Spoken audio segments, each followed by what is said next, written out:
I'm going to tell you the requirements to get an FHA loan in 2018, and it's coming up right now.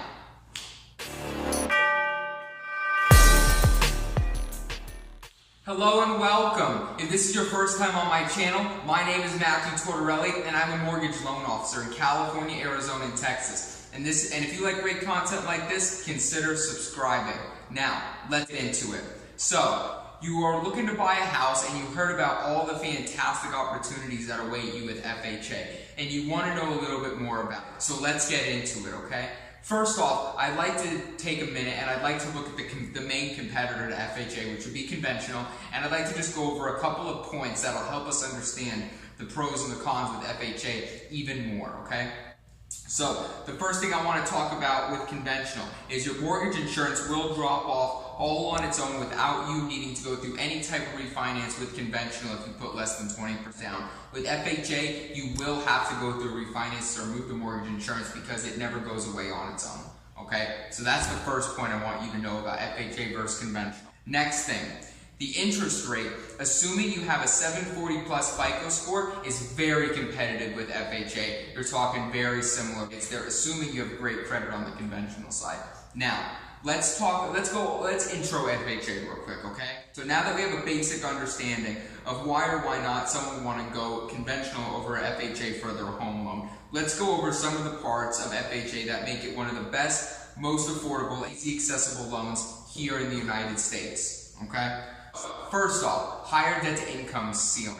So if you have debt right now, if you have student loans, if you have car loans, if you have spouse payments or child support, if there's debt saddling you that you can't pay off, or it doesn't make sense to pay off, or it's in your life, and you can't qualify for the amount of house you want on the conventional side, switch over to the FHA side. They have a higher debt ceiling. You'll be able to qualify for more home with the same income. Okay? So if you didn't get as much as you wanted on the conventional side, try going over to the FHA side and you'll be surprised. You're looking at a higher ceiling of what you can afford. Okay? So now, let's talk about your credit, okay? So, what is stellar credit? Let's get that definition out of it. Stellar credit is anything with a qualifying score over 740, okay? So if you have less than stellar credit and you don't have 20% to put down on a house, I'm going to make this real simple.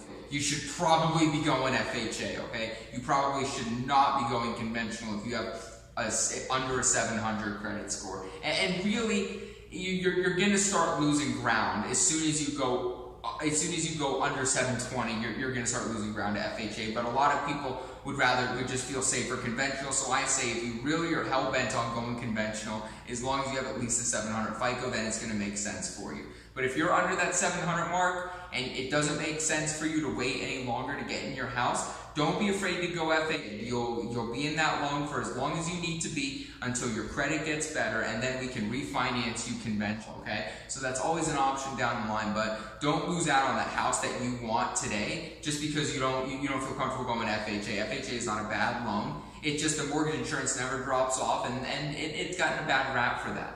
So that's just something to keep in mind, okay? Now, bonus tip, okay? And I'm going to have to read this one off the page because I had to write this, okay? So a lot of people know that if they put less than 20% for their down payment, they will have to pay some type of mortgage insurance. Well, what a lot of people do not know is that with conventional, okay, in general, your mortgage insurance, the percentage that you pay is going to be lower than FHA. For instance, mortgage insurance, just like your interest rate, is expressed in a percentage. With FHA, it's 0.85% of the loan amount divided over 12 months, and you pay that every year, okay? And that's your FHA mortgage insurance rate. Now with conventional, if you have stellar credit, 740 plus, you might be at 0.55 or 0.46. On your mortgage insurance. So that's also something to keep in mind when you're considering interest rates, FHA versus conventional. Also look at the mortgage insurance rate that you're getting with your conventional loan.